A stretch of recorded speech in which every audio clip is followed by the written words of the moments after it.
Stop it.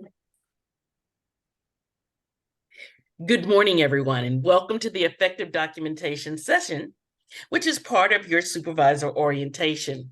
My name is Valerie Parker. I'm a human resources business partner on the Denton campus, part of that HR team. As we get started this morning, I'm going to have a couple of housekeeping things, okay? First, thank you so much for keeping your videos on during the session. It truly helps me to stay engaged, okay? Second, we have a lot of information and interactive exercises in today's session. So for the sake of time, I request that you put your questions in the chat. As others, they may have the same question. And at the end of the session, if there's still any lingering questions, I'd be happy to hang around and happy to answer those questions, okay? Now, you've been provided a participant handbook, okay? I think the best way to use the participant handbook is definitely for future references, because it has kind of a high-level overview of effective documentation and some examples. It does not follow the presentations or slides in its entirety today. So that's something that I want you to know. However, during the presentation, there are going to be some key points that I'm going to talk about that will be in the participant guide. And I'll mention, you can also find additional information in the participant guide. But the main thing I want you to know is that it doesn't necessarily follow the presentation, of the slides that we're going to be going through today, okay? So, to get started, I want all of you to unmute for a moment, okay? Because I want to hear some of your responses on the next questions that I'm dying to hear about, because this helps me determine how I want to navigate, today's presentation to you. What is documentation to you as a supervisor? It keeps us protected as well. Mhm.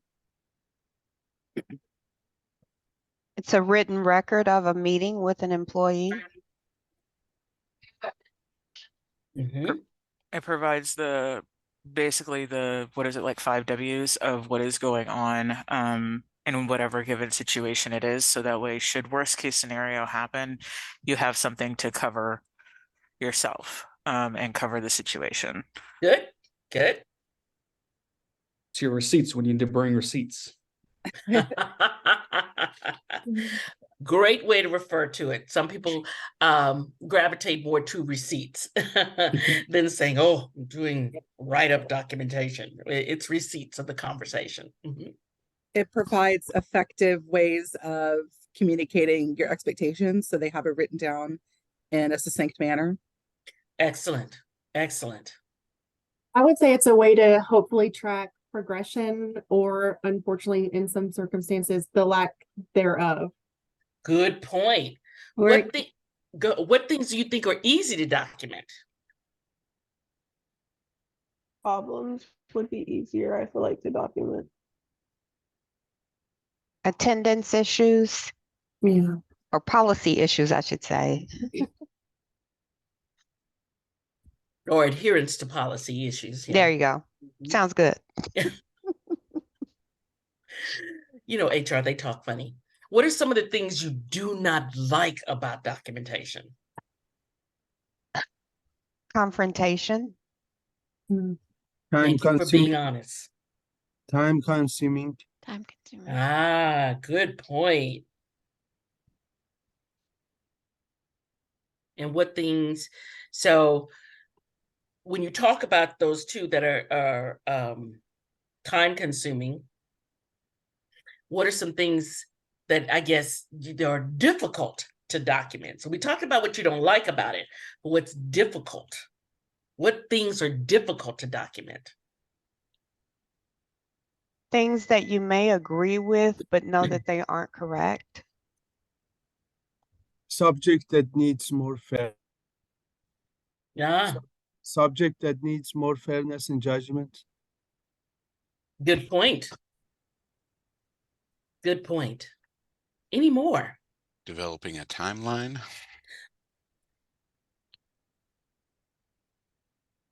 And that's true. As a matter of fact, all of these things we are going to be talking about in today's session. I'm going to help guide you through many of these questions and these discussion points that you just brought up and shared. So let's dive in. Next slide. So someone talked about the 5 W's.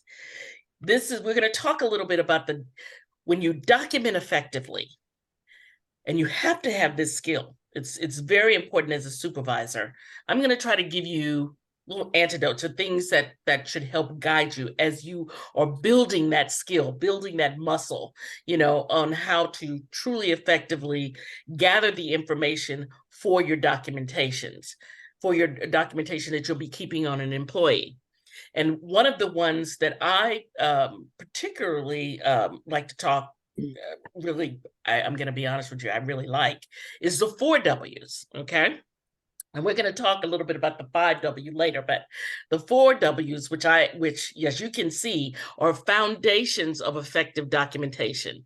This is on page 3 in your participant guide.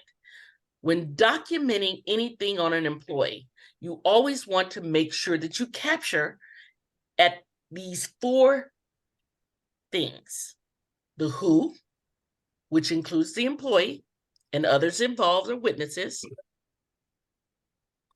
You want to need to capture the what happened? Capture the main points. Use precise language.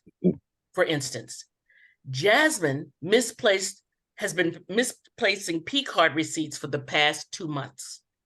Include the details that support the occurrence or the incident with dates, maybe amounts, okay? Indicate whether something is fact or if you heard it from somewhere else. That's going to be very important when you are at least writing the foundation, starting to write your notes, what you're gathering for your documentation, okay? And I can't stress this enough. Is it an important detail or fact? You all know that a fact is a statement that can be verified.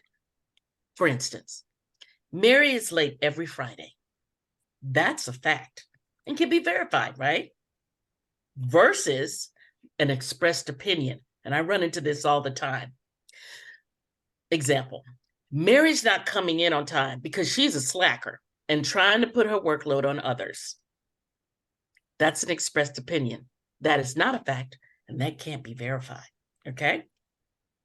The next thing you'll want to capture following our example here is when. When includes dates and times, all right? And lastly, where. Where it happened. Were they sitting or standing? Were they out in the parking lot? The location, down the hall. Was it in the break room? Just where is important if you can get that information. Now, I'm going to put this out there. Is there anything missing? Do any of you think that there's another W out there that's missing? The why. Correct. Why is not on the list. You only document why if the employee tells you why. You as the supervisor do not answer the why in your notes unless you talk to the employee. As your perception and bias can creep in. So this is kind of a good lesson for you regarding the why. So in the documentation, make sure to only include the why if the employee stated it. For example, Mary said she was late because her car broke down for the 3rd time this month. That's when we include the why. Next slide.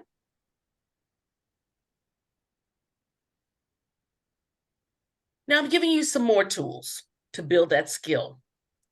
So we discussed the 4 W's of what documentation should answer, okay? But preparing the documentation does not stop there. Another foundational piece, especially when you're writing a reprimand or having what I call an expectation meeting, is what the documentation should include. Okay, now the 4 W's is when it happened. You're gathering the information.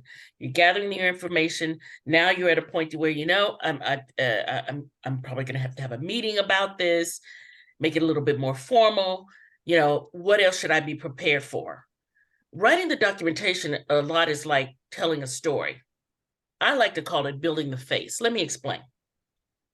You're going to get the facts, very much in line with the 4 W's: what, when, where, and who. This helps ensure your objectivity versus subjectivity, okay? I like to call it the outline of the face. The next thing that you're going to be prepared for when you're pulling this documentation together is a balance. You always want to ask yourself, are you getting both sides? You made an observation. Did you talk to the employee about it? Okay. You want to see as much of a full picture as possible, okay? Not just your side or conclusion. Also, it's a good time to remind yourself to ask if there were witnesses.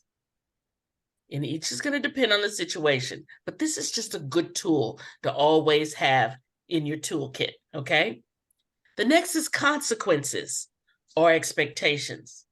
I like to say, you want to be right on the nose and be ready to identify the unwanted behavior or policy violation and be ready to include the consequence. Let me give you an example. Joe is not being responsive to calls when working remotely, okay? The expectation you may have for Joe is he's to alert someone when leaving the workstation for more than 10 to 15 minutes, okay?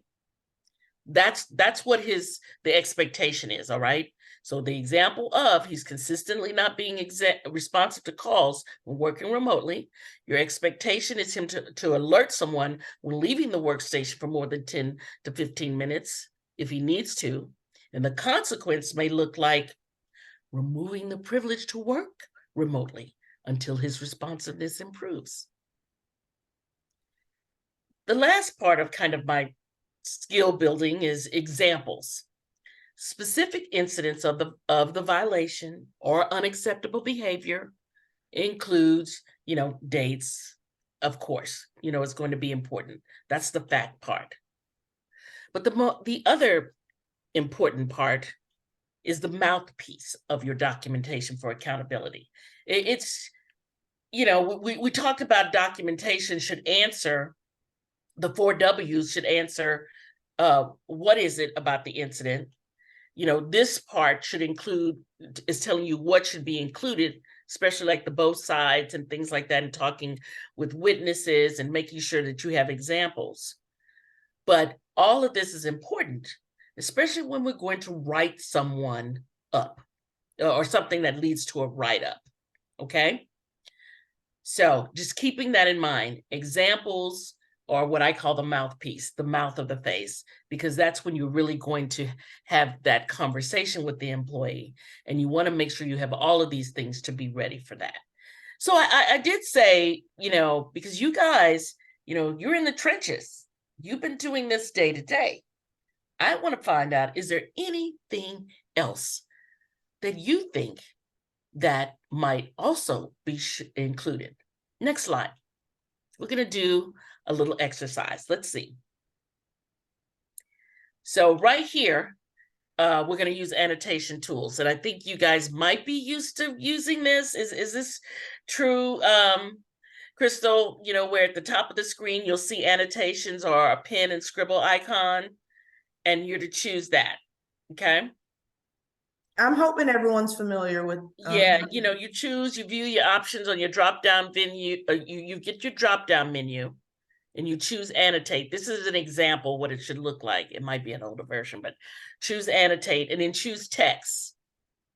When you choose text, you can type your answer into a box that I'm going to have out there. And once you deselect after typing, your answer will be seen by everyone. So remember, you choose text, you type your answer into a box, select it, and then you deselect after typing, your answer will be seen by everyone. Next slide.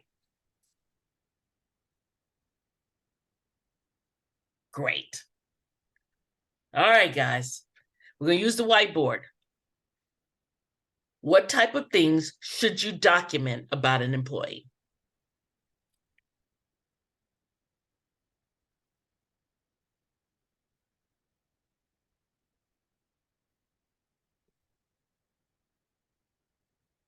Yes.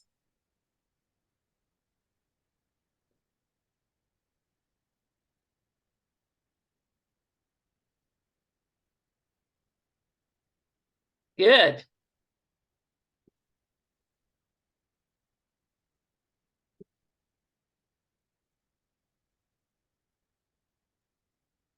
You can also move your statement around so it's not laying on top of someone else's. You can drag it and move it around. And then I'm trying to make my screen a little bit bigger so I can see them. Yes, insubordination, performance, not meeting deadlines, what they did, attendance, outcomes, repeated addressed issues. Yes.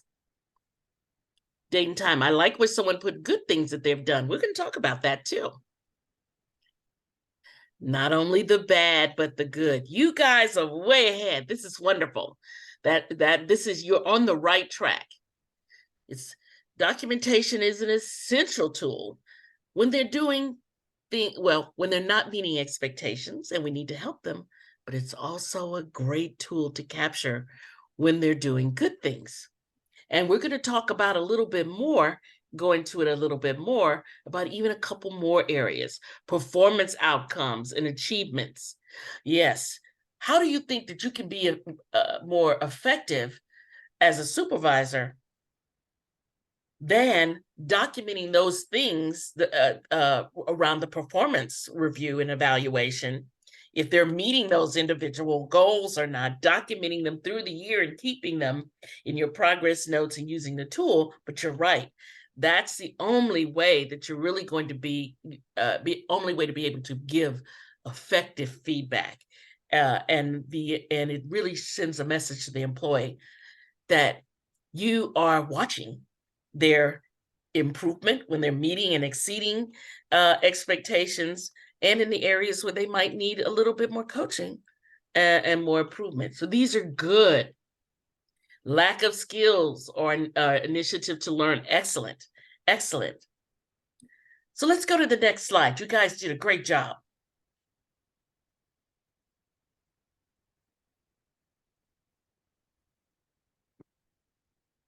So this is, of course, HR's perspective, of what to document. Which ones did you miss? You guys were right on top of it. Documentation is not just for performance issues. It's good for preparing performance reviews, record keeping for yourself, especially the employee's progress on projects or tasks, that they've accomplishments and any accolades that the employee did well or exceeded expectations, or maybe even someone gave a great comment or review about them. It's just a good place to keep the record. Consider that record keeping or receipts, as someone said before. I'm so sorry to interrupt. Can you clear the whiteboard? I don't know why it's not letting me do it, because then the words are still coming on to the next slide. It is. Let's see here. Let's see what I can do, guys. That's never happened before, but here we go. Opening a whiteboard will stop the screen share. Do you want to continue? Ooh. Let's say no. What does that do? Right. No. Oh, that doesn't clean it out either, does it? Let me see. Clear. Okay, there we go. Oops. I got it. Oh, okay, guys. I don't know what I did, but all right. All right. So again, as I said, these are some more suggestions that we have for what to document, okay? Documentation, many supervisors forget, can show changes in job duties and include updates that you might use in people admin, whether for future class reclassifications or, of course, in the performance review module. But your documentation is going to be just as important for those type of actions.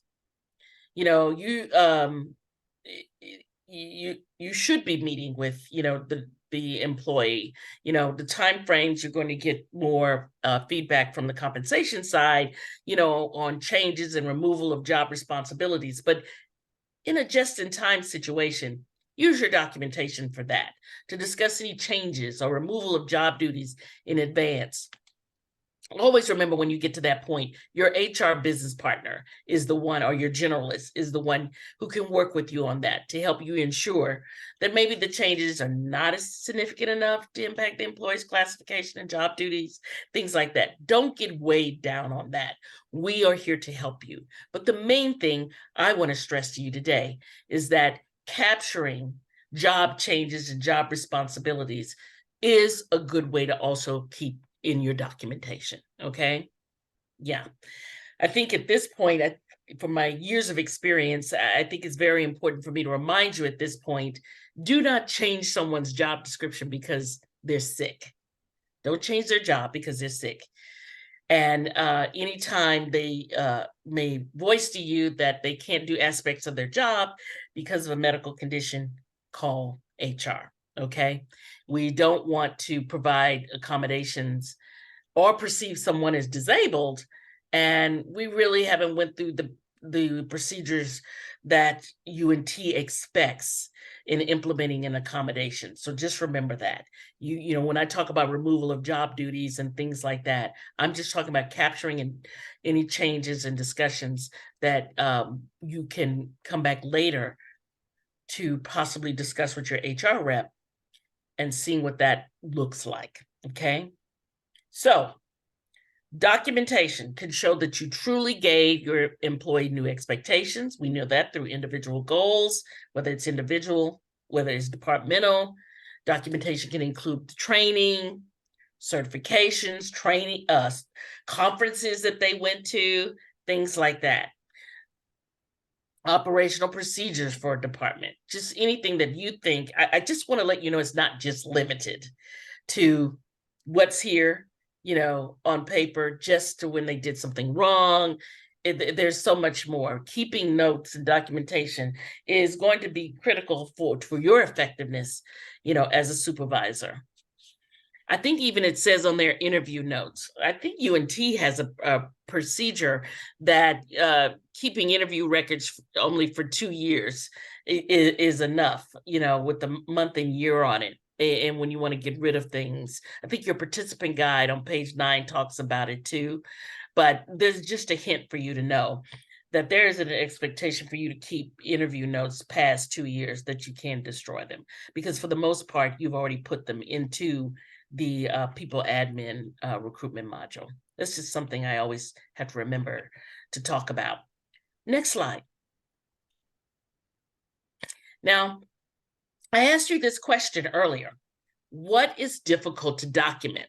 Okay. And you guys, you talked about that, you know, and let me, one good example is what I put here on the screen. How do I document rudeness? This is a good way to kind of dive in to talk about what's difficult to document. Rudeness is subjective. Everyone's threshold for rudeness may be different. What one person perceives as rude, another would perceive as directness. Therefore, this should not be included unless specific examples or direct quotes can be included. For example, if a student reports that one of the employees told them, "What do you want? I'm not going to stand there all day waiting on you to figure it out," then the direct quote can be used in your documentation to support the inappropriate manner in which the employee addressed a customer or a student, rather than you stating the employee was rude. Does that make sense? So this makes me want to ask the question, so what should you not document? Okay. You should be consistent with your documentation and follow through. In other words, if you document on one employee, you should document it for all employees, okay? In other words, oh, I keep that documentation on that one problem employee. No, this should be done where you see a pattern of going against expectations. If you see a pattern of inappropriate behaviors or someone not meeting expectation, you definitely want to document. If you are keeping notes for everyone's performance review and you're documenting everyone keeping up with their accolades and things that they've done and what they're not doing, just make sure you're doing it for everyone, okay?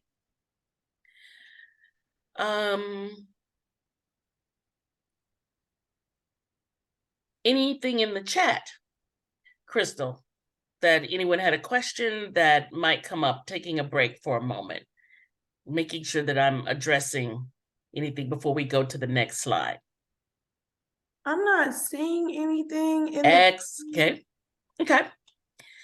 All right. So let's go to the next slide. All right. What do you document for? This is a good time where I really get to talk about what progressive discipline kind of, not what it looks like, but at least the structure of it and where documentation falls into play.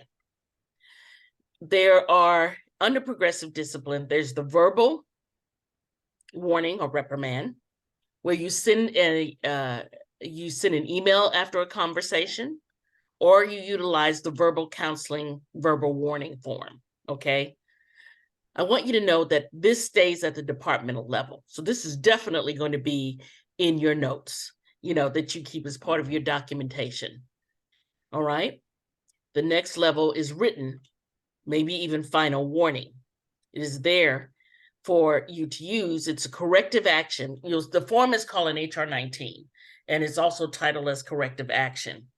When you get to that point or make a decision to do that, you must partner with HR before administering, because whatever you write is going into the employee file, okay, that HR houses.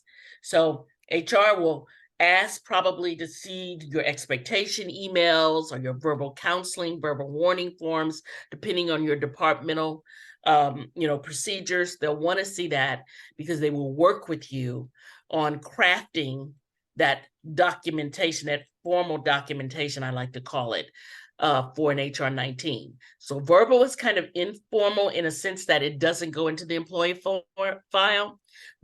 Final written is formal because it does go to the employee file.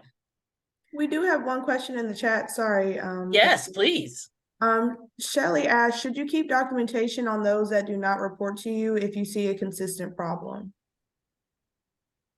I would say for those that don't report to you, but is impacting your department, keeping your notes under all of the 4 W's that we talked about and talking with their supervisor is appropriate.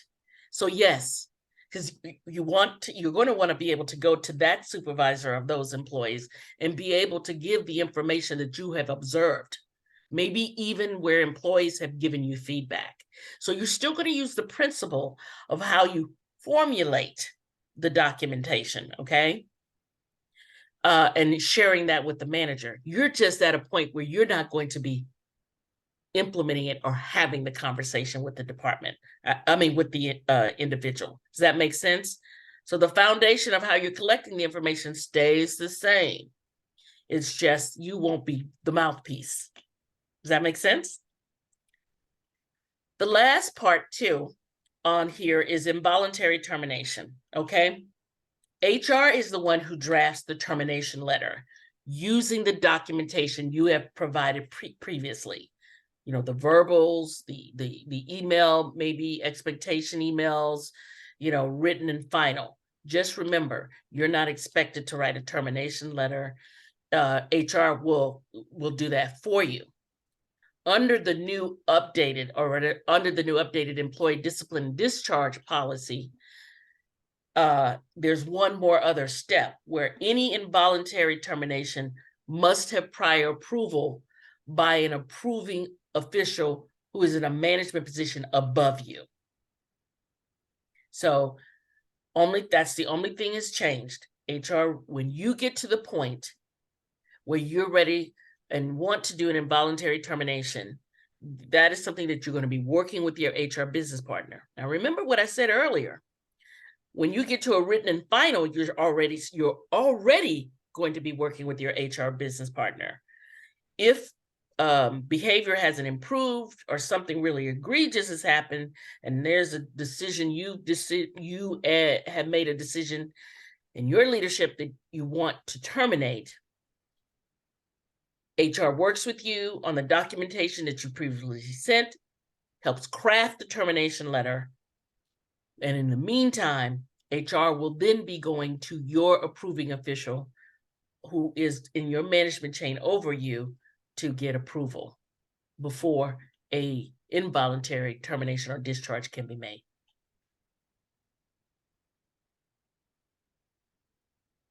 Any questions? Nothing in the chat. So I just want to say here, I've been giving you a lot of information and I want to keep pacing. I probably won't break since we started at 8 till maybe till we get closer, to an hour. But,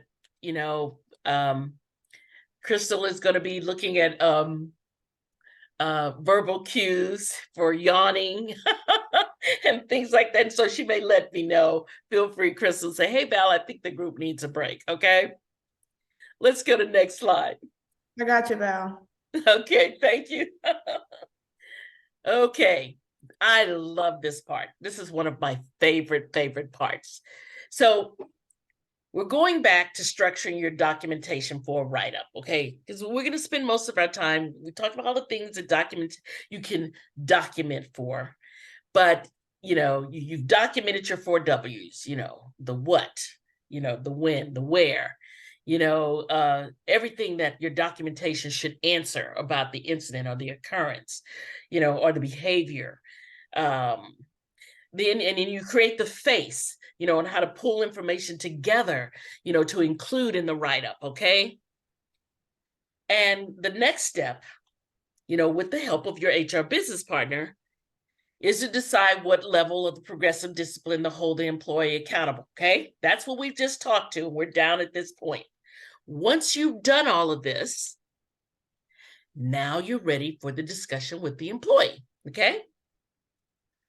PIE, P-I-E, is a model to follow when planning discussions with your employees. It is important to prepare your talking points in advance in order to ensure that the conversation goes as smoothly as it can. Someone said before about confrontation. We all, to be honest with you, when you're having to talk about something difficult, it's not fun. And to make it a little better, I always encourage my managers and supervisors to use this model to at least help guide them on how to have that difficult conversation. And one is definitely explain the problem. Talk about how it impacts the team. Because there's going to be some employees where they see it's impacting others, it may resonate to them. Others, it may not. Just talking about the problem would be enough. But it's a good precedent to follow, a good model. Explain the problem, the impact on the team or the department, and then outline the expectation on how and what to change. You've heard me reference all through the presentation, kind of for the past 30 minutes or so, where I say the expectations memo or expectations email. That's what I'm getting to. We have to let the employee know what's expected. They're not meeting deadlines. The expectation is to meet deadline. You're not being on time. The expectation is to be to work, at 8 a.m. If you're late more than 6 to 10 minutes, these are the steps that you need to do. But the main thing is what needs to change. Following or keeping in your toolkit the PIE model on how to have the conversation, I think it is a good tool for you. It may lessen a little bit, going into the difficult conversation. It also keeps you on task, because there are many employees who may derail, and talk about, oh, why the dog ate my homework, but this helps you stay focused and helps you to deliver the documentation that you worked with your HR business partner with, and even your HR business partner can even help you review the informal documentation. If you want to do expectation emails with the employee, they can help you. They're always there to help you, whether it's formal or informal. It's just when you get to formal with an HR 19, you must involve your HR business partner. Okay. Let's see if you've been listening. Next slide. Okay, guys. We've already went through the exercise of how to use your whiteboard, and using the annotation tool. We're going to do another exercise. This time you've got, I call it, you got columns, and you can move your annotation, to each column. So I'm going to ask, when you look at this example of a note-taking, documentation, or a receipt, literally, and tell me what's good, what's bad.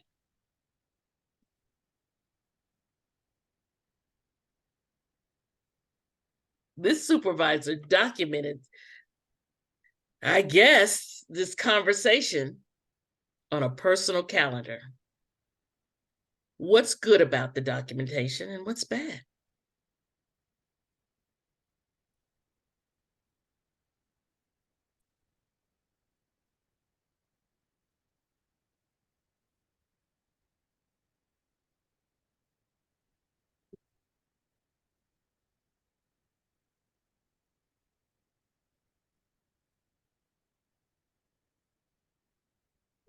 See if I can pull that down. Don't think I can.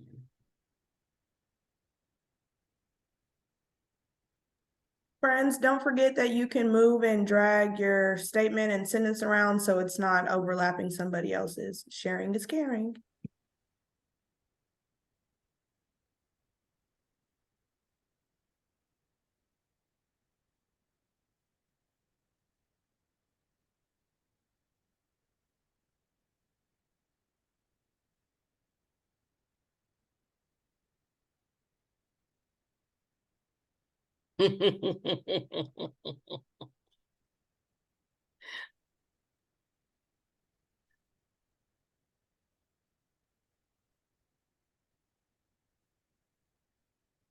I'm chuckling because I'm loving this. I'm loving this.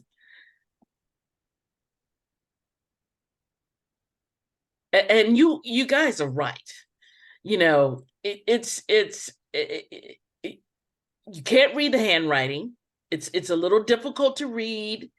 Even about the date, the calendar, putting it on a calendar note does make you think that this occurred on that date, but who's to be sure? So it's not the best, but I agree with you. Documentation is documentation. Maybe it's something you're keeping in a manila file, and then this should just happen to stick it in. It's a way to capture.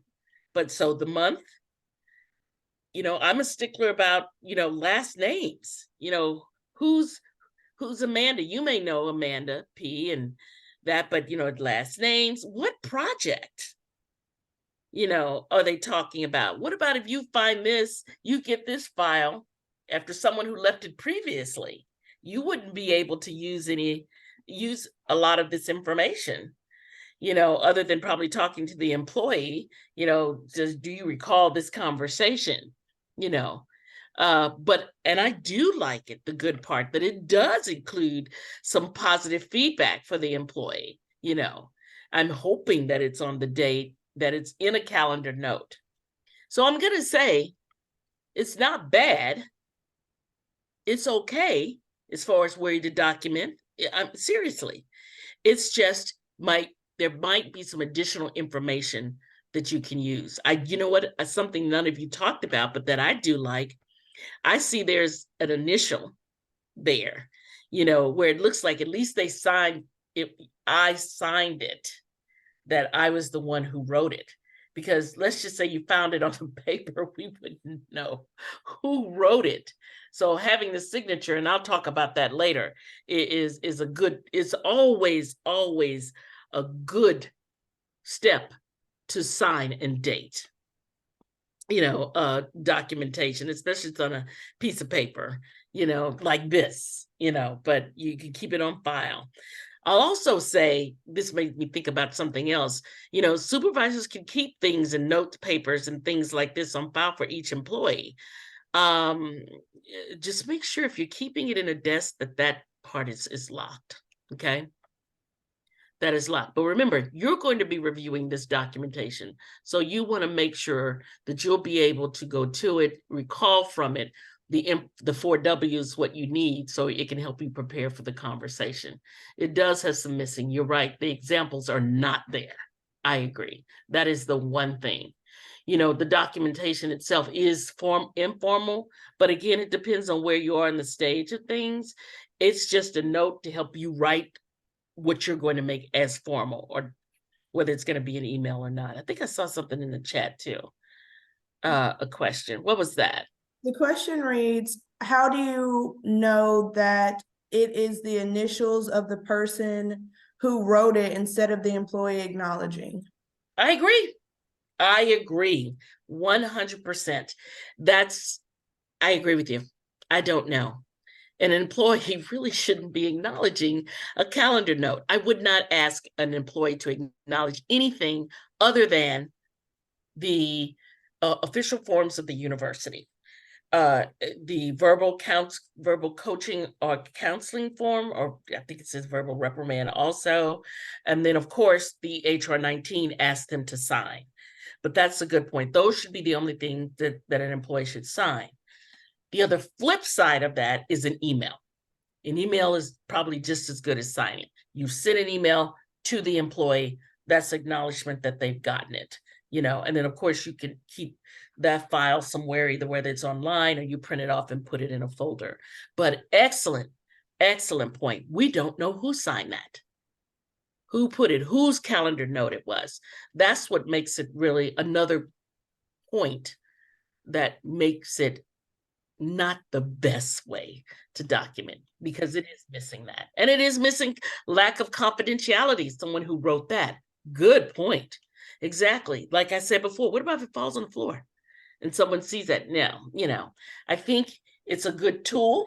Yeah, you write your note so it can jog your brain, but you should come to a point where you're going to put that up against the 4 W's and figure out everything that you need to really put it together, because it's a documentation of the conversation. And this made me think about something too.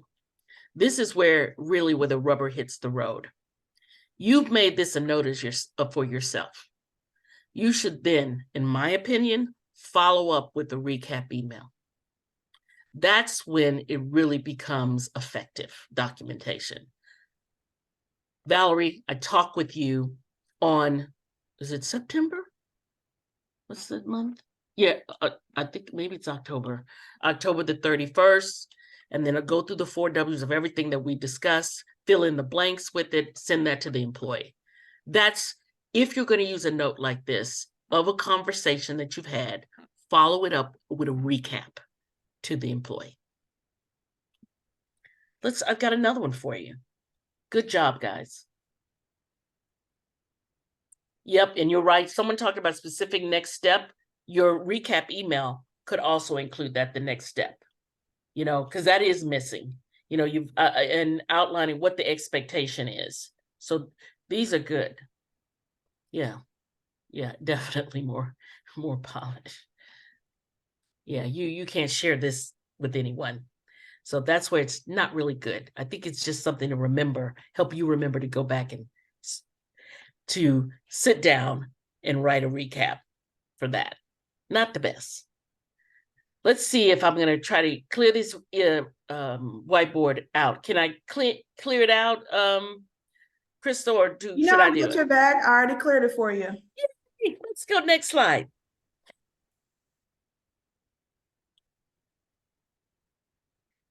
This is a personal note on a receipt. I want to make that person laugh who said about using receipts. And this actually happened. Okay. Does the receipt have all the information that you need?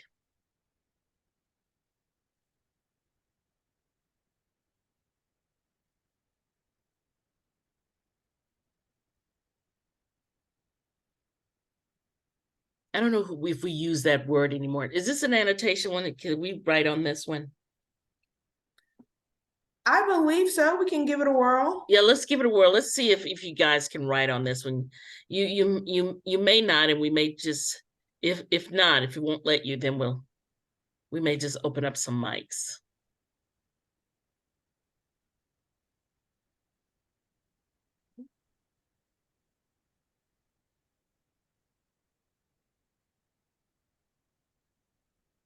I think it'll let you write, but maybe not type. Okay. There we go. Someone wrote something. Yeah, no details on what happened regarding, right, the demeanor.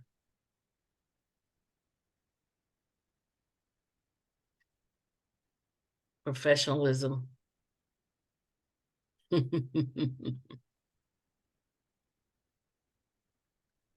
Informal, absolutely informal. You know, and to be honest with you, well, we couldn't use this for anything formal, but again, I don't know if you guys use this term anymore for scratch paper, but that's exactly what it is. It's just something where you're, jotting your notes. You're going to look at this and you're going to apply the 4 W's to it, in the face. That's going to help you to come up with either a recap or a write-up. I always like to say, don't you think this is a hot mess?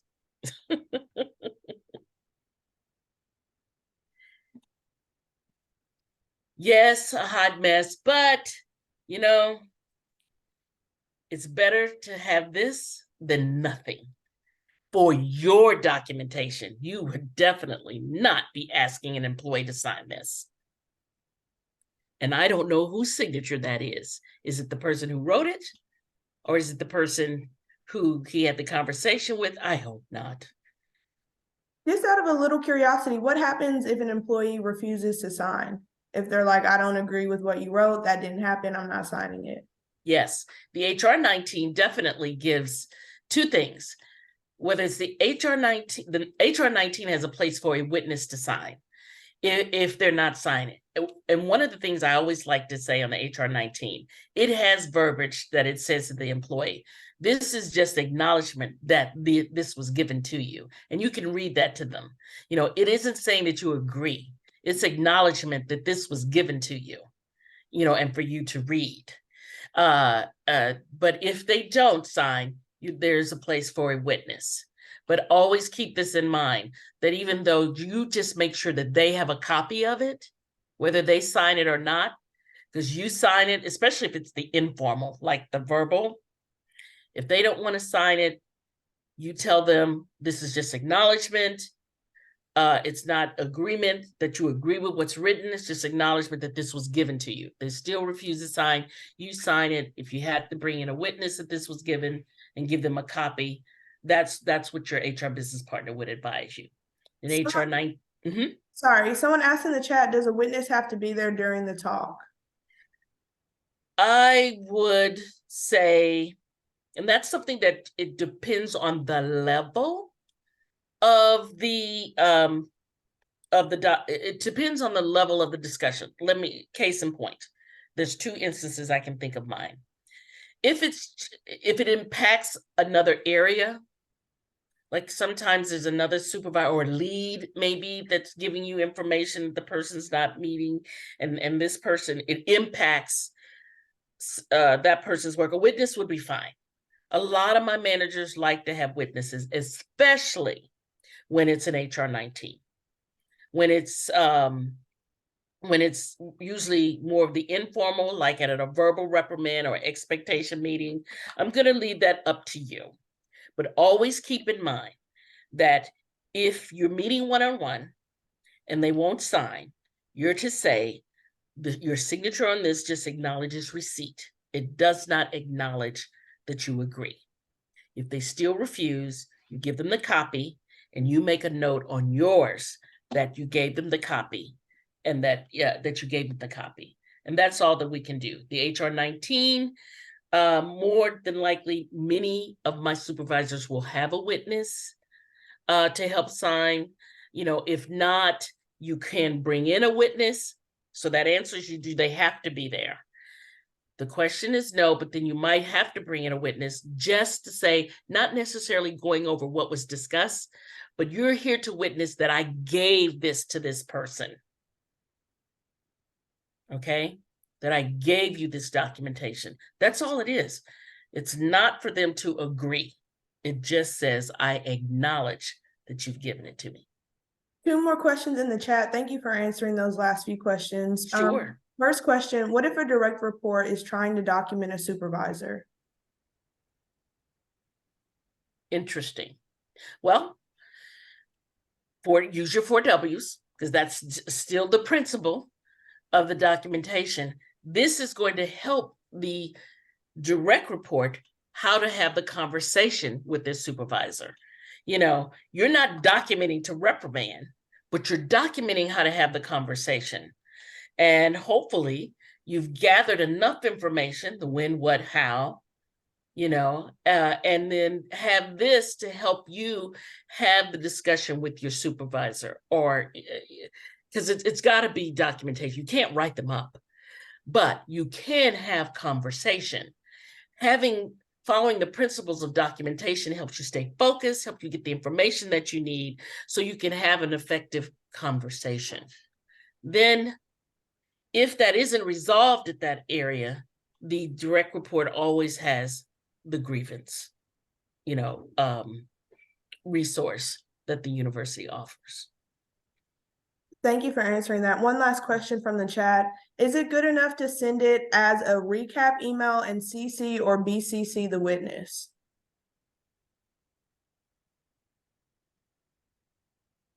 If the witness was there the whole time, yes.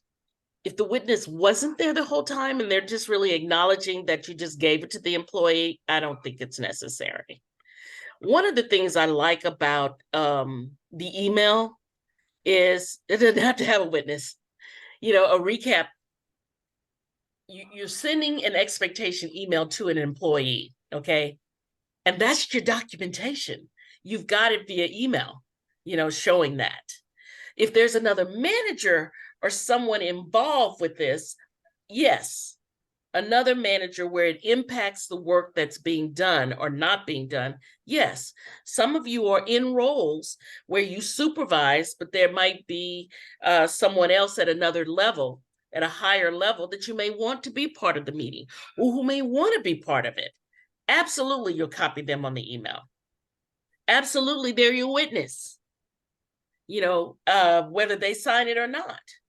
It's just going to depend, because I found that every area is different. You're asking me the initial question is, does a witness have to be there? And I'm saying no, unless you have, there's your higher supervisor wants to be part of it.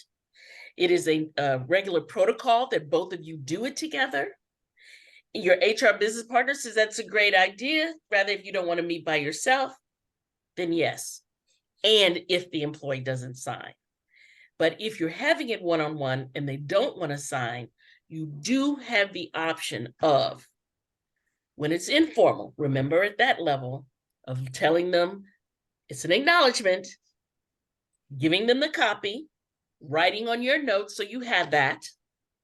If it's an HR 19, usually that's a written reprimand or a final higher level of scrutiny. You may want a witness with you. Many of my departments do. Some don't. And if not, again, you're going to say to the employee, this is acknowledgement, not agreement. It also has an opportunity where on the form, it has a place for where the employee can give a response, and you give them a timeline when they need to respond to that. So that should at least help address that. You're documenting what you told them about the problem. Okay? So I want to encourage you, that these are just the summation. Documentation is the summation, of what you're communicating, the issue with the employee and what the expectations are. Okay. The documentation is I want you to change your mindset. The documentation to help resolve the problem. Okay. Not necessarily keeping score. Let's go to the next one. I think this might, offer and give some another example where we can talk about it. Because I see this happen a lot too. Personal note on a personal cell phone. What's missing?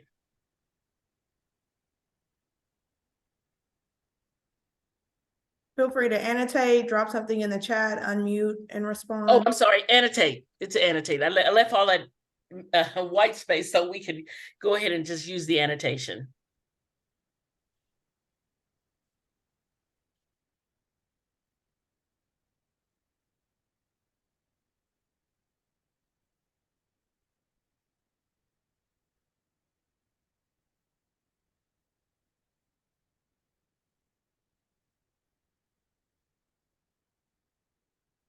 And while you're thinking about that, I did want to say one other thing on the subject of having conversations about expectation or having a difficult conversation is a case by case. Always, always reach out to your HR business partner. If you're feeling that I want to be really prepared for this difficult conversation I'm going to have with this employee, call your business partner. They will partner with you and give you tips, on best ways on how to approach it, how to have that conversation. This is just something to basically put in your toolkit. But when it's just in time, it's real, involve your HR business partner. You're going to, some of the language, what we've learned today is going to be familiar, but they're also going to be able to guide you on how to have that conversation too. And especially about the witnessing part, because a lot of it depends. It depends on the employee and what level that we're going to be, level of the warning or reprimand, or if it's coaching, things like that. All right. Totally unprofessional. Manager, yeah, there's some missing context. Guys, there is no date. Who's involved? Yeah, I agree with you. I wouldn't send this text. Instead, I'd probably say, Mike, I need to talk with you. Can we chat? I need to chat with you today. Can you come in my office about 3 p.m.? Or they may say, I would just use, if you're going to use it, which I am not a big advocate of getting, here's why, of using it. Your cell phone, your personal cell phone, doing emails like this makes your cell phone become open to the Public Information Act when texting this kind of information. The best practice, use your work email or call. You know what I mean? Or call the person telling you want to meet or set up a meeting request. I just would not use, I truly just do not advocate using your cell phone as a way of trying to keep, try to deliver information where you're holding someone, accountable. It's informal. Email is not appropriate. I was having a conversation with a chair the other day, where they were sending kind of a reprimand to someone via email. So did you have the conversation first? I said, because many times when you send an email and you're reprimanding someone or giving them feedback about something that's negative, they hear it in their voice, in their own voice, as a negative reprimand. And that may not have been your intention. And ironically, it wasn't. But that's how they took it. So anyway, let's not use the phone messages, use our text for that. It's missing quite a bit of information. Whoever wrote having a discussion in text that should be in person is absolutely on target. It is missing context. It's not official. Okay. Now, people may respond to you on different things via email. I'm being late. My dog ate my homework. I'm not going to be in. That's one thing. You're going to keep those, off your phone as ways to document, that they're out and whatever, those can be used as documentation. But I'm just saying, if you're going to be giving, you should use email as a counseling or coaching session, okay? Use it, make it a little bit more, make it in person or recap it in an email, okay? And did anyone notice some subjective terms being used too? Yes, I see that. Curt and somewhat rude, right? I wanted to see if someone got that. You're right, or they are subjective terms to avoid. It's 9:03. Do we want to break for 8 minutes? Before we do, real quick, 2 comments in the chat. One said the date will show after the current date. The other one said, shouldn't it include a direct quote since rudeness is subjective? Yes, absolutely. Absolutely. It should be the direct quote rather than a very curt and someone. And it says you had a very curt and somewhat rude. What did they say? So remember, if you're going to send a recap email, you need to capture in quotes what they said. This to me reads up like a lead up to a counseling session, okay? That you probably would talk to the employee and then send a recap after the session, after you've talked with them. But yeah, we can't use the word curt and rude. You've got to capture what it said. But be careful using your own cell phone, because it can definitely be called upon for, and everything in your cell phone would then become open to the Public Information Act. So let's come back at 9:10.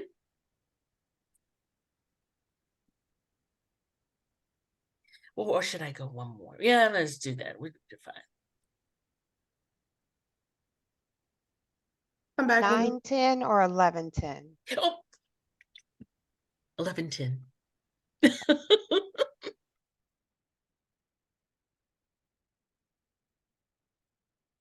All right, see you guys back in 5 minutes.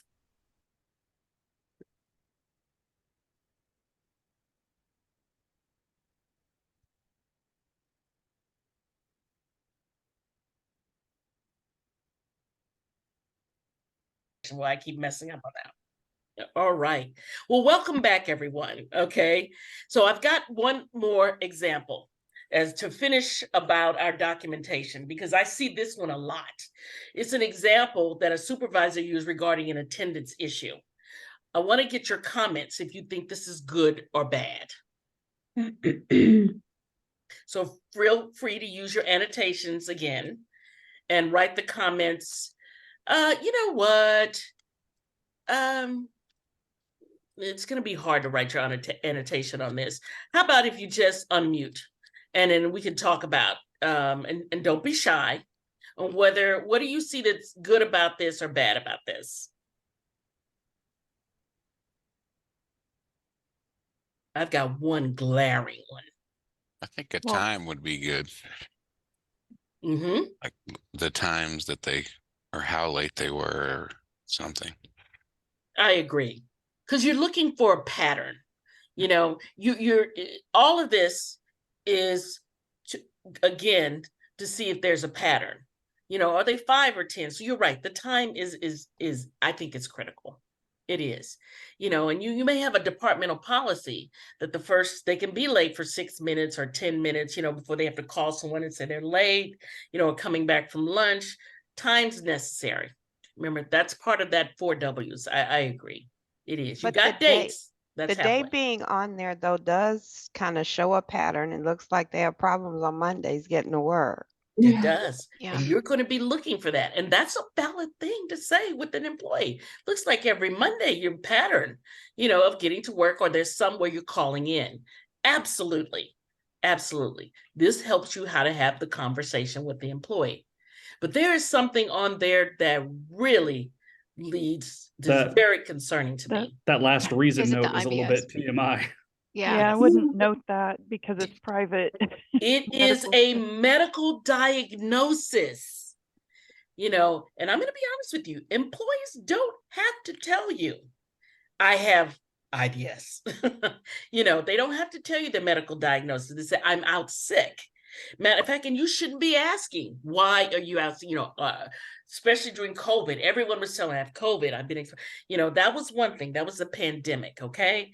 But be away, stay away from diagnosis. I always like to tell managers, say instead, you know, you don't have to tell me what you have. Just tell me you're ill. But Just tell Valerie, me is this a case where they're giving you the why?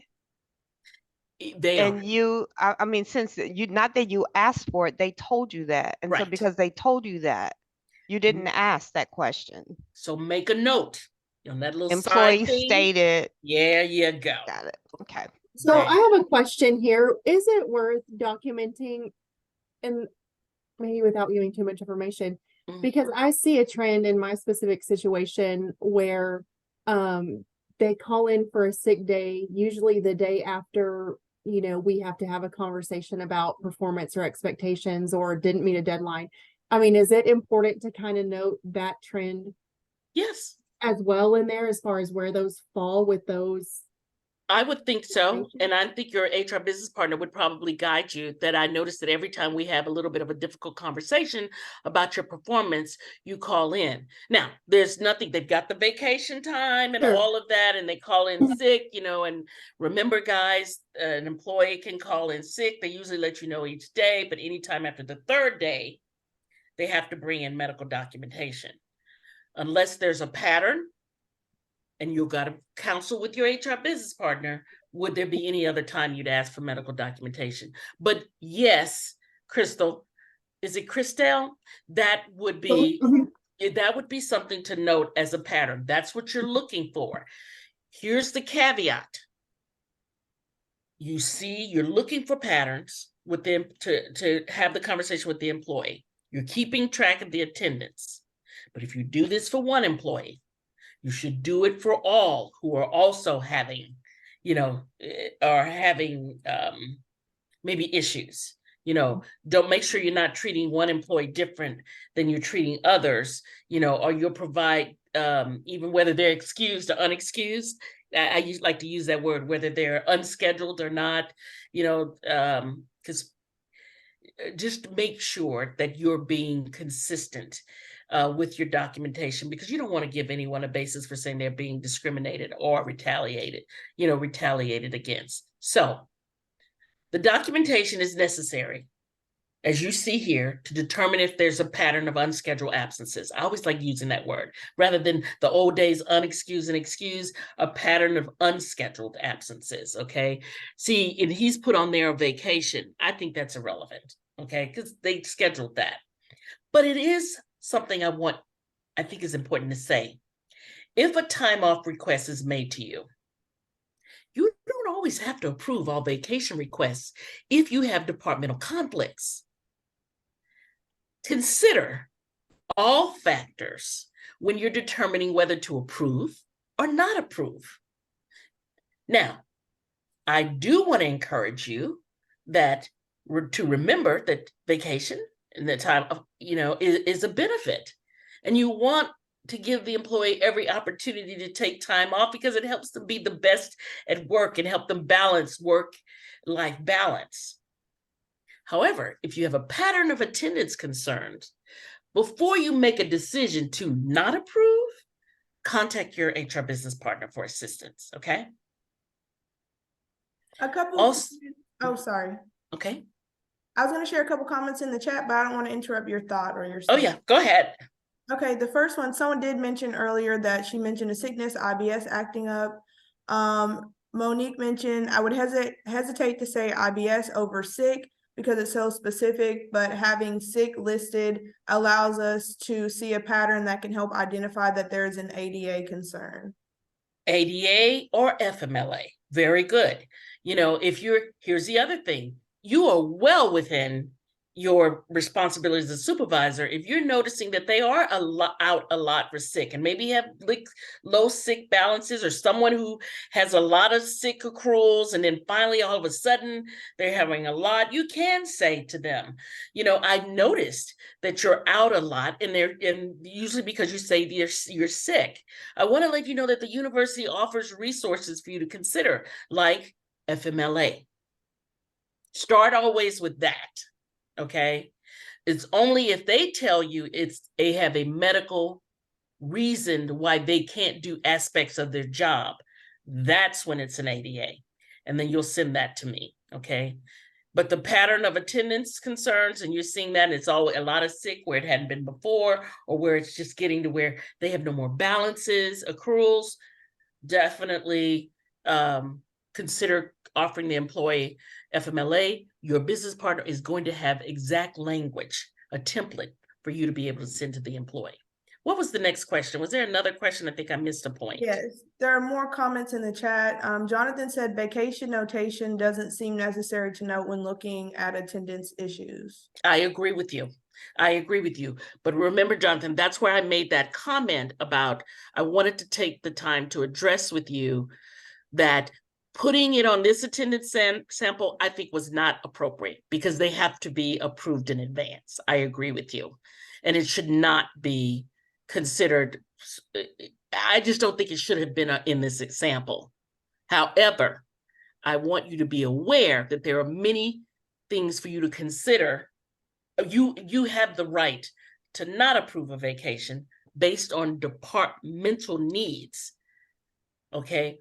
Or if you're going to make a decision not to approve someone's vacation based on an attendance concern, contact your HR business partner before you take any action. Okay. Next question. Erica asked, she said, I work in an industry where hours can be weird. If the person is getting the work done well, is this necessary? That's a tricky one. And I'd probably say to this, that is probably a conversation you're going to have with your HR business partner, because, and I don't want to get too deep, but there are those of us who are exempt level employees where the expectation is you're paid on a standard work week, but it's based on getting the work done, opposed to someone who are non-exempt, whereas they are they're not exempt from overtime. That gets kind of tricky, because if they're in a job classification where they're not exempt from overtime, and sometimes those hours, you're supposed to have documentation, it gets really wonky. I'm just going to say, in those instances, you might just give a quick call to your HR business partner to discuss that. If they're getting their work done, that's one thing. But how is that looking overall for the department? If they're getting the work done, but they're not available, they're not there, or they're making it up after hours, and they're a non-exempt person, who didn't ask for comp time. It's kind of a wonky. It's going to depend on the situation. So I'll end it with that one. Depend on the situation. Definitely involve your HR business partner. Okay. Any other questions? Because now I've got some samples that I want you guys to help me to present. Okay, let's go next slide. In the chat, I'm so sorry. Oh no worries, please. Let's see. Amanda Fuller said last name ? I'm assuming maybe the absence of the individual's last name. I agree. I'm always going to be a stickler about that. You're keeping this in your file. Heaven forbid you had two Amandas in your department, because I have had that happen. So a last name, you're going to need that. I had two Charleses, and it was just a mess. And then one last question. Would you want to note vacation in cases where they called in sick after they took vacation? Now that's ones that I'm going to say, yes. Remember, we're looking for the pattern of unscheduled absences. Now, unscheduled absences is the one thing with the vacation, but they call in that Monday afterwards. and they call either in sick and they don't have any sick and they use their vacation instead of it, vacation accrual, and use their vacation accrual, you're definitely going to document that one. That's why I always want to leave you with the thought, rather than saying, oh, I'm just going to document vacation and sick. Anything that is unscheduled, you should be, and then you notice a pattern, a lot over the past 6 months, 3 months, months. Yeah, you'll want to document. You're looking for the pattern, because how are you going to have the conversation with the employee? How are you going to document it? And this is a way how you build that documentation, is you're looking and trying to determine, is there a pattern? And there may not be a pattern, but it still might be worth having the conversation with the employee that, I'm noticing that every, 3 months or something, or every 4 months, it's just something odd. I want to talk with you about that. Do you need any resources from the university? Do you consider FMLA? You've been a lot out with the kids or taking care of your mom. You want to be astute to where you're looking for a pattern to be able to have the conversation to help the employee with resources that the university has to offer, or to hold them accountable and letting them know that the expectations are that you need to improve. Let's dive in. Next slide. I need a volunteer. Can somebody volunteer to read this for me? I'll read it. Okay. Okay. Do you want the from and do you want the header read as well? No, just start Okay. into the body. Mhm. All right, Ishmael, thank you for taking the time to visit with me yesterday about the expectations for you and your unit. As discussed, this will serve as a verbal warning, which is not part of your official file. Further issues will result in additional discussions, problem solving, and may include formal corrective action. Issues of concern: being respectful, cooperative, and professional to all. You are expected to maintain a more professional interaction with your direct reports. Operating at the level expected of the director, owning and taking responsibilities for all duties of your position, utilizing your assistant director appropriately, taking ownership of your projects from beginning to end. You should not allow your peers to assist in your work to the level that it appears they are doing your job for you. Communicating and debriefing with your supervisor appropriately when take a planned leave of absence. You need to discuss with me any planned leaves well in advance so I can approve it after looking at other scheduled leave requests already approved. I encourage you to communicate with me when a work event conflicts with family time so that we can keep your work-life balance in check. Your commitment to UNT and your expertise is valuable to the team. I look forward to working with you over the spring to increase the impact of our development events. Sam Tao, Executive Director. Is this a good example of documentation?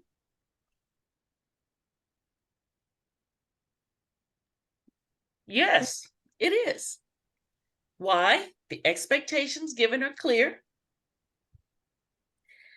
The manager probably sent this as an email. I would have, kind of as the recap of the conversation, verbal coaching or counseling. Yeah, looks like an email. Follow up in writing, okay? Or they could have used this as, I know it's at least the verbiage, you could have put it into a counseling or verbal warning form. You could have, okay? So it definitely was a coaching. You've expressed the expectations. You've coached and counseled them on what behaviors you want corrected, in the moment. So let me back up, and I want to make sure I say this clearly. You're going to be expected that when a behavior or something that needs coaching, you need to give the feedback or talk with the employee in the moment. Then you can follow up with an email or a record of a counseling verbal form. So never be afraid that if you see something, you know, say, oh, I just better write it down. No, I'd encourage you to say, you know what, Valerie, I noticed you struggled with that difficult call, you know, that you had with the employee. There were some things I think that maybe you know, we could probably work on and how you handled that. Let's talk about that and go through those, what those look like. And then you can follow up with an email, something like of this sort, to saying, you know what, this is just a follow-up and recap of our conversation, where I want to make sure that the expectations are clear on how you to address customer complaints. But I just want you to be aware that always coach and give expectations and counsel to correct behavior of performance in the moment. Then follow up with an email, okay? An email or the record of counseling verbal form. You don't want it to appear like I got you. The employee knows it's coming. You say, oh yeah, we did talk about that last week. Oh yeah, this is a recap. Most of the time they'll say thank you. It was just something else I wanted to note about this particular. This brings me to a point to where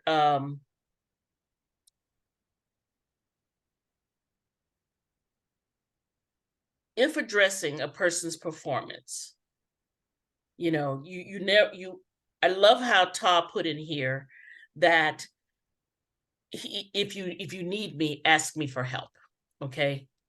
Because I think that's so important, is that I want to continue to meet with you. I want you to be successful.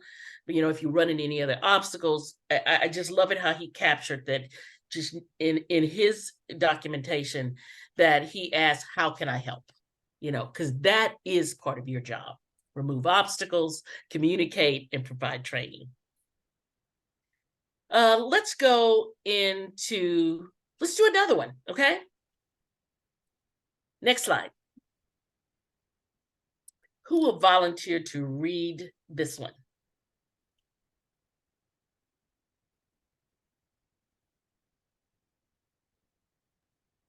I'll read. Good. Ishmael, this is ridiculous. You have been doing this job for 30 years. You have no excuse for screwing this up so badly. You know what your role is and how to get it done. So I expect you to meet those expectations every day without fail. If you make one more mistake, you are out of here. I promise. Sam Tao. Would you really fire them after one mistake? Or is this just a threat? Veil threats. Keep the consequences to what might actually realistically occur. You know, here at UNT, it's not like that. You know what I'm saying? There's some steps we have to go through progressive discipline. You know, the other thing that worries me about this email is when you say you've been doing this job for 30 years, you're implying age. And that can get you into trouble. Assuming that 30 years of work would reasonably assume an age of at least 40, which is a protected class. Don't imply that age is a factor in your reprimanding. Be sensitive to that. We have comments in the chat that say no, just no, and that is very scare tactic-y. Absolutely. And we don't want the scare. We want to correct. We want to correct, we want to coach, we want them to be successful. So we want to give you the expectations to help you do that. In addition, this scenario gives little or no detail to what occurred. This is going to be problematic to you as a supervisor, especially when you come to the HR business partner and say, I want to fire. Okay. What, give me details. What are the 4 W's? You know, so when choosing what to say, and I want to put this out there, when choosing what to say, when you're writing reprimand, you're struggling, consult with your HR business partner. I think that's a good option. They will work with you on recapping emails, you know, I call them expectation emails, but whether it's the verbal level, whether it's informal where it doesn't go into the employee file, Whereas to the formal level, they're going to help coach you. Of course, because it does. So I'm just saying, utilize your HR business partner in helping you choosing what to say. Because HR business partner would look at this and say, no. Who would just give you some recommendations. It sounds like Sam is telling on themselves here and maybe Yes, Sam reprimanding. is. Sam didn't attend new supervisor orientation, did he? No. Let's see, let me look at my time to see if we have time for another one. Let's go.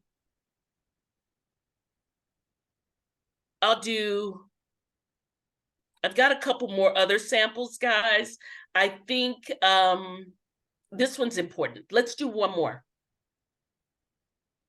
This is important because I think this one happens more every day, and I need a reader really quickly, or I can, no, I want a reader. I want to hear from you guys. I'll do it. Okay. Oh God, this is a paragraph.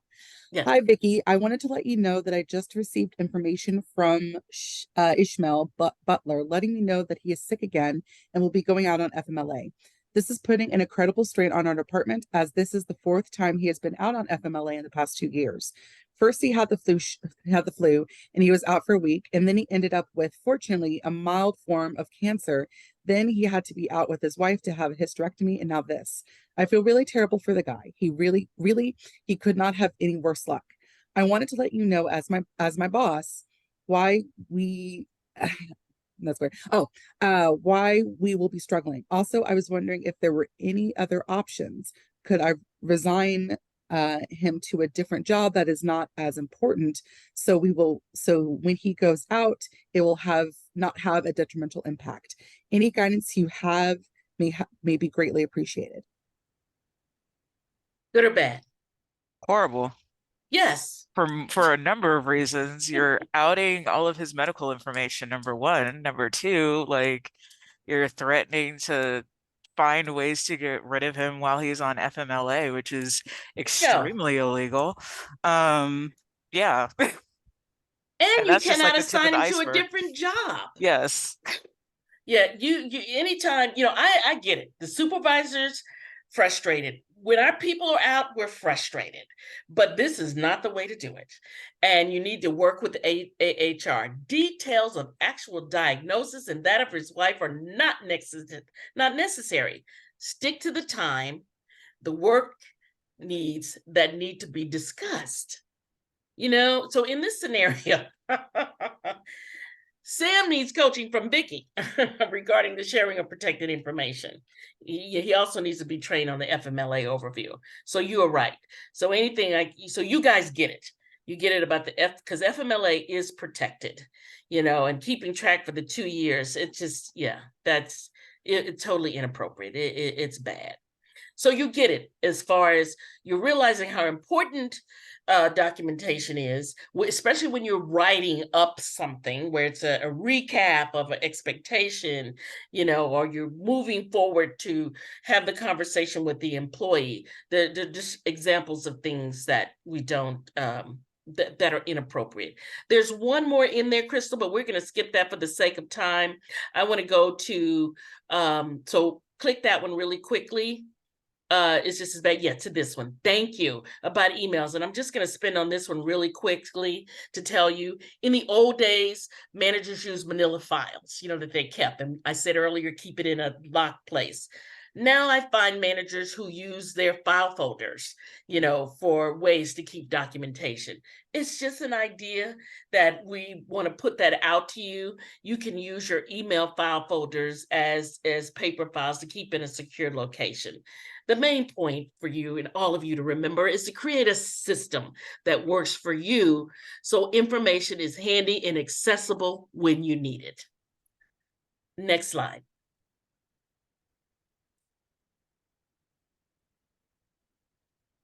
Documenting the less obvious. We're going to spend some time talking about those things that are, we talked a little bit about what's difficult to document, but the things that are less obvious. And I want to talk about those categories that managers do not always remember to keep as documentation.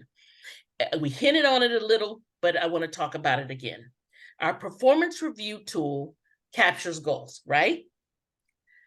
But you do have to have it handy for each for each employee to review when you meet to go over those goals. You're keeping documentation because you want to be able to, in real time, be able to tell them they met them or they didn't. If they've made it made of an accomplishment. You just don't want to have a conversation, especially in a performance review, when they're not. That's why we do progress notes. We're doing more check-ins. It is to capture, these are the areas you succeeded. These are areas where we need to move a little bit more improvement. Use your documentation for that. Okay?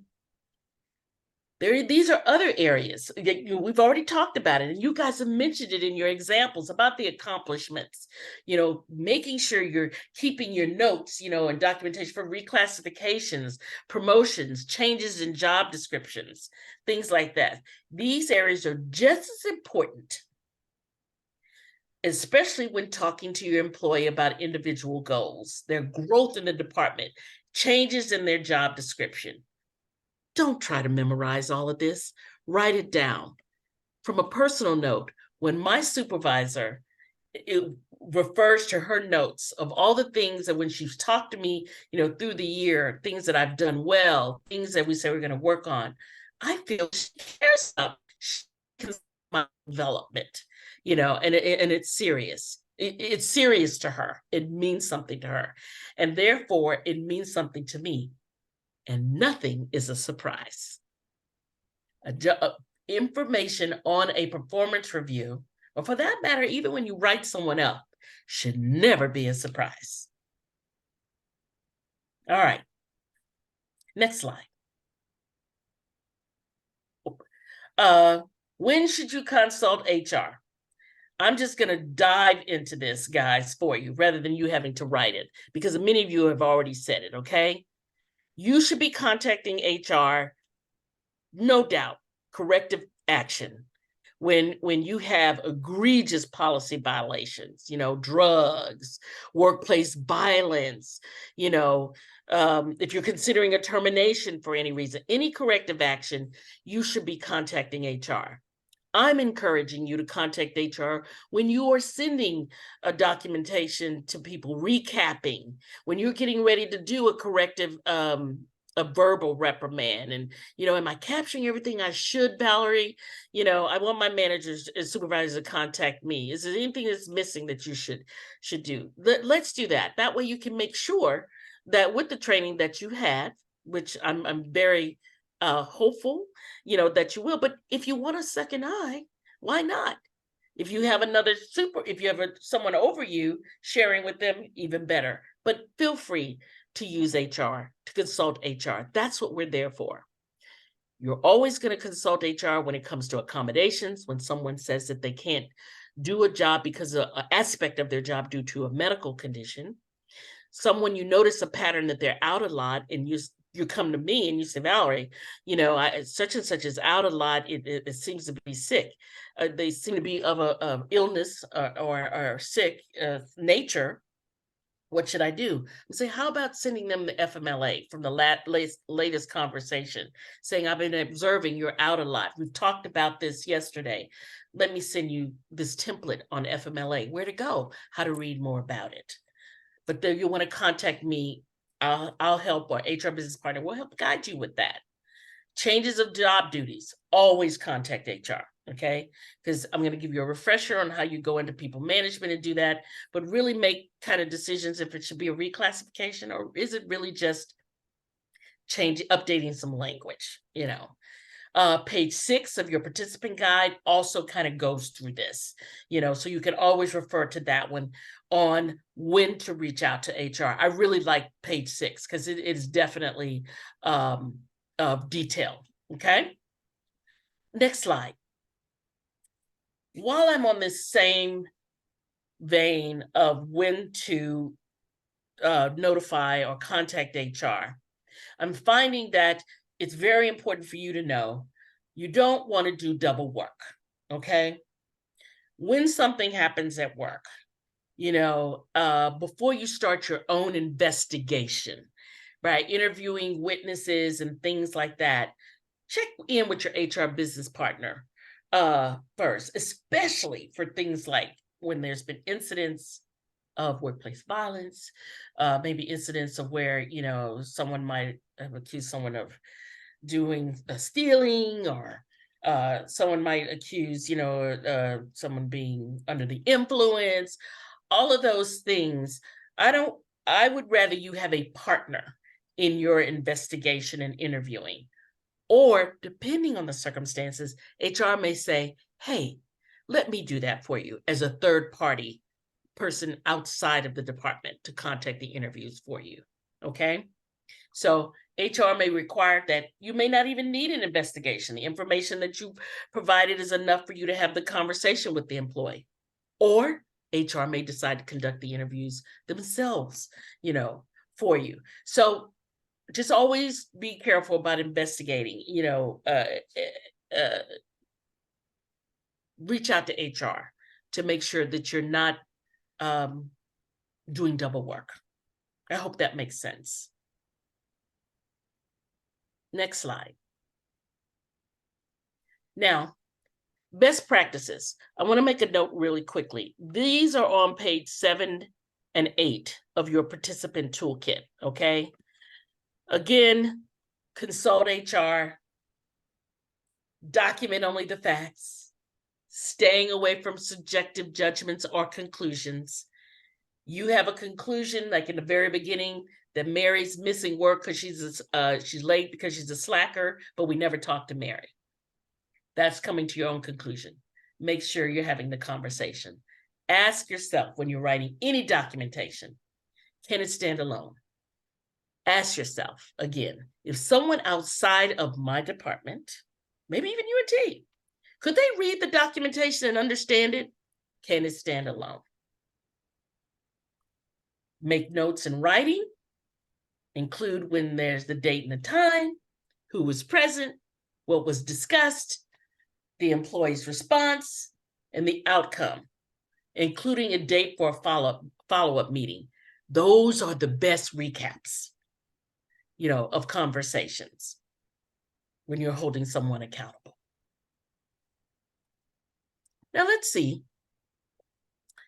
if you can apply what you've learned. All righty. Crystal, I'm going to ask your help on this. I need to put in breakout sessions.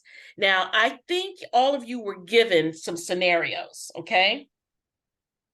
So we're going to break out probably in groups of 2 or 3.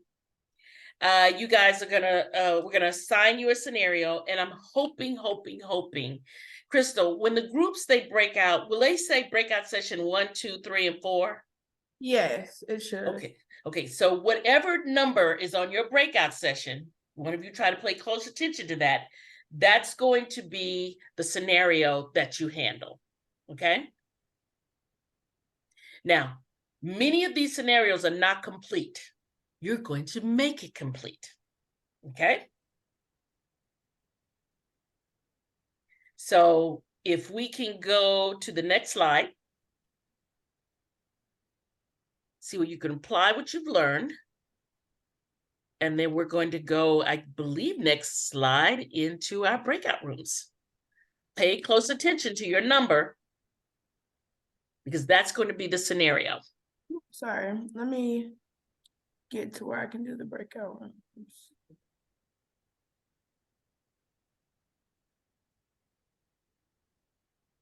I might have to go back. Give me 1 second. There we go.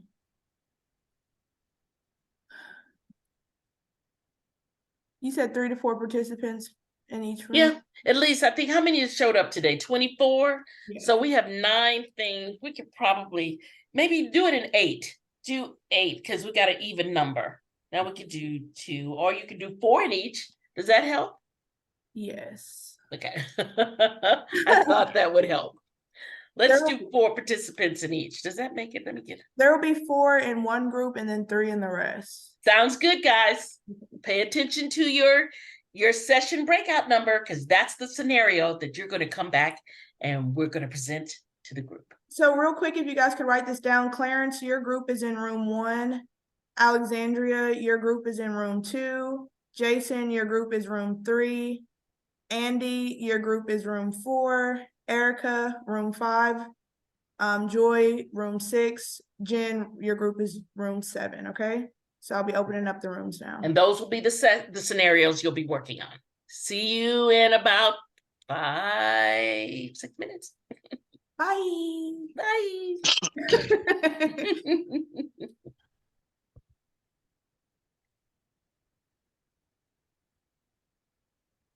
Okay, let me set my timer. I'll set my timer for 5 minutes because when you close the breakout groups, it That gives sounds perfect. Okay. I appreciate you. You are Mwah.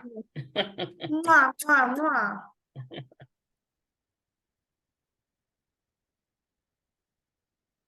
Perfect. Okay, I'm gonna send some emails while they do that. Stop recording. Oh, yep. See. Ready. So I may skip around, like I said, but get ready. I'm just going to ask for some comments. So let me start off with group 1. Sally got back at Kathy after Kathy complained to me, okay, her supervisor, that she was not getting her work done on time. What do you think we should do?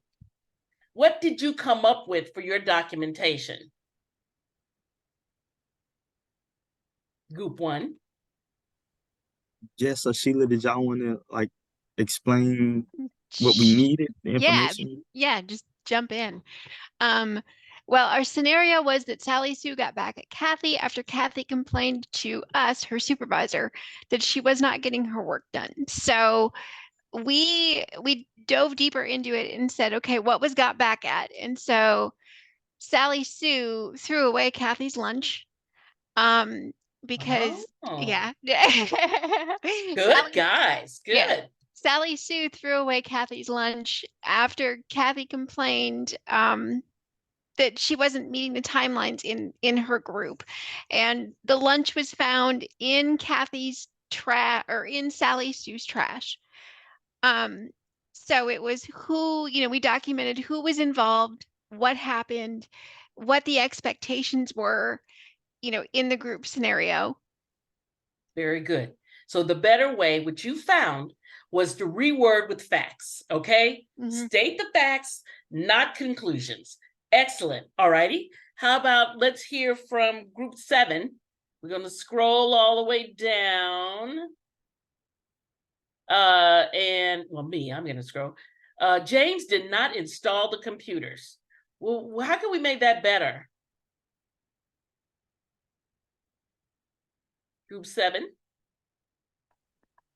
Right, this one was kind of bare bones, so we just assumed that James works in UNT IT, and there were computers that were supposed to be installed in an office in Sage Hall, I think we said, and that James had been given the deadline for this task.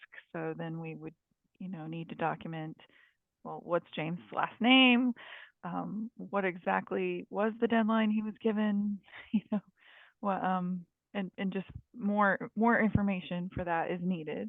Absolutely. So this was, you're right, it was definitely bare bones, but just at a minimum, James Parker failed to install the 5 computers that were scheduled on November 13th.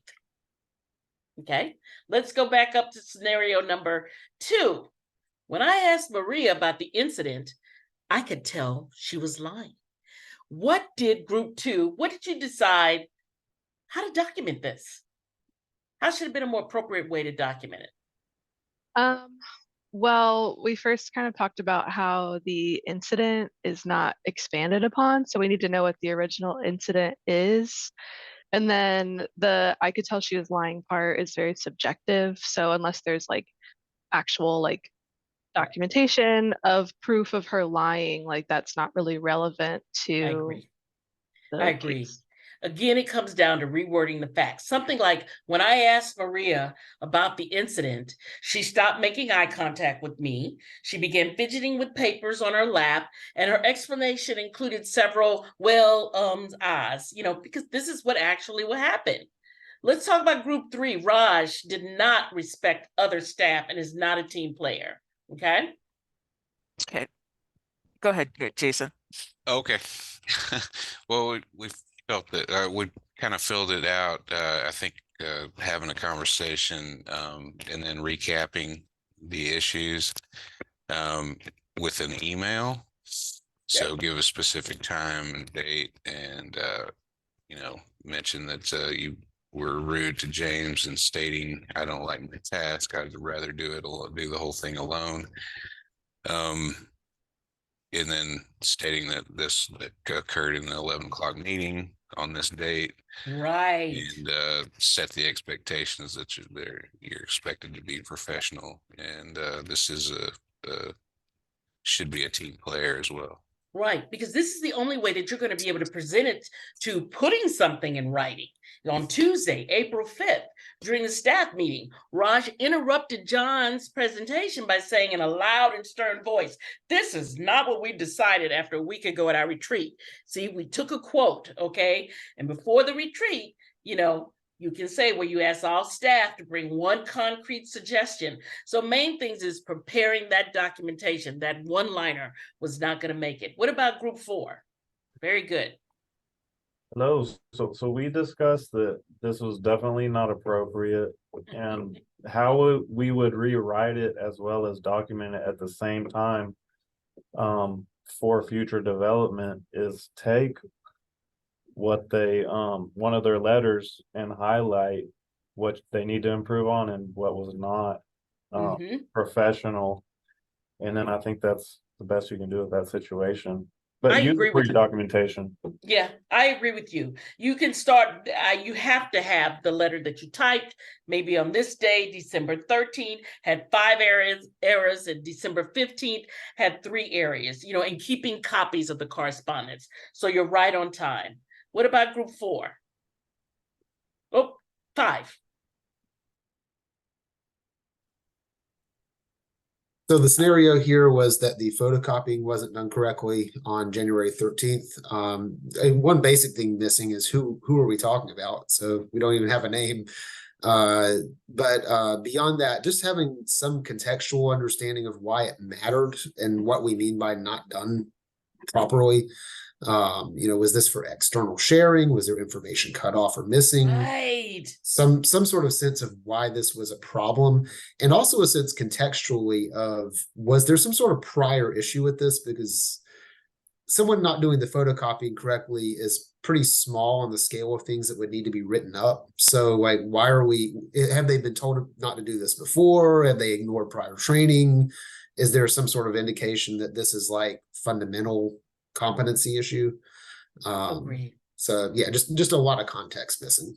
I agree with you. And how I approached it, and I looked at this when I was saying, of the 50 reports that were photocopied, on January 13th, 45 reports had pages, that were crooked and hard to read. The point is making it tangible, was done poorly. What does poorly mean? They were crooked. They were hard to read. We got the date, but we didn't put it in context of what was it in relation to, Right. And it was of the report. So good job. Here's one of my favorite ones, was number 6.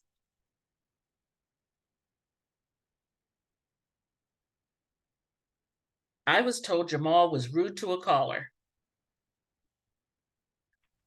Okay, that's us. So pretty much we need to know what exactly he said that came across rude. I would also pull the other person that told us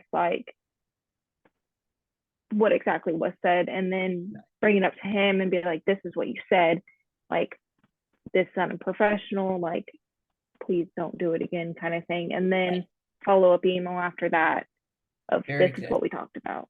Exactly. Dates, who heard, what was actually said. You guys, you're right on target. You're right on target. Good deal. I don't think I missed it. I missed a group? No, I don't think so. We are a little over time, Valerie. Oops. I'm so sorry. Oh, sorry. Sorry about that, guys. Well, actually, that is the end of my presentation. Next slide basically says questions. If you guys have any questions, I'll still stay behind a little while to see if I might be able to answer them for you. It also has my email at the bottom. Valerie Parker at untsystem.edu. You can email me. I'd be more than happy to answer any questions that I wasn't able to get through during the session. I want to thank you so much for being part of this session today and being so attentive and willing participants. I think Crystal has a couple more things that she wants to say. Just real quick, thank you to you, Valerie. You did an amazing job. Thank you to all the participants. You guys were very active and engaged in the chat, and whether you were just coming off, commenting, whatever, be on the lookout for an email from me with a survey about today's session. I'll either email you today or tomorrow with a reminder about next week's training sessions. Please remember to reach out to me if you have any questions, comments, concerns. As well as makeup assignments are due tomorrow. If you know, you know. If you don't know what I'm talking about, then you're in the clear. You have no makeup assignment to do. So thank you guys. I'm done rambling. Enjoy your lunch, enjoy your day, and I'll see y'all next week. And the PowerPoint's coming to you. Yes. Bye, everyone. Thanks, y'all. Thank you. Bye. Bye. Bye, Andy. Bye, Andy. You need anything from me, lady? Nothing. Thank you. I could not have done this without you because I have lots of angst and everything, and you helped me. Woosah. I could not tell about any type of angst. You killed it. You were natural. I could tell that this is, a topic that you're either well versed in or you're passionate about, but you did a very excellent job. Yeah. And Thank you so much. Yes, and your energetic response to the participants when they had a question in the chat, or you saw something come across your screen, you created an environment that was warm and welcoming and just fun. So kudos to you. So hopefully they'll call us when they need us. And then I'll be in touch with